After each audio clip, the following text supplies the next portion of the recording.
Coucou à tous, je vous retrouve aujourd'hui pour un nouveau short. Je vais vous parler d'une autre série que j'ai entamée et pas terminée comme d'habitude. Il s'agit de la série Sénéchal de Grégory Darosa. J'ai lu le premier tome et je vais attaquer le deuxième. On est sur de la fantaisie, je dirais presque historique, parce on est au Moyen-Âge, mais ça n'a pas forcément, ancrage dans la vraie histoire en fait. Là, on est vraiment sur de la fantaisie, quoi, mais on est de la fantaisie médiévale, puisqu'on est sur comme si c'était un Moyen-Âge uchronique, pour revenir sur mes termes techniques littéraires. Voilà, donc c'est pas notre Moyen-Âge à nous, c'est dans un autre monde, voilà, avec où il y a de la magie, tout ça, tout ça.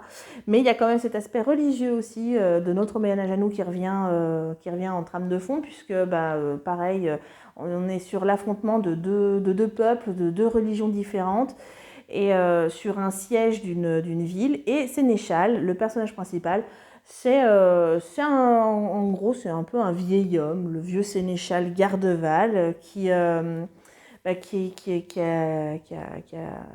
fidèle à son roi, hein, et puis qui est à son service, et qui va essayer de sauver sa ville qui est assiégée. Voilà. Et je vous en raconte pas plus parce que j'ai pas envie de vous spoiler, parce que la fin termine sur un cliffhanger.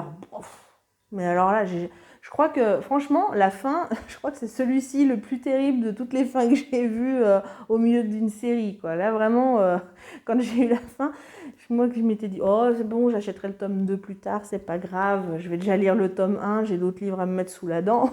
Purée, je crois qu'on m'a jamais entendu crier comme ça à la fin d'un roman, tellement ça se termine en autre boudin, cette histoire, à la fin du tome 1. Voilà. Petit coucou à Grégory Darosa. Franchement, au top la fin du tome 1. J'ai jamais hurlé comme ça. Jamais.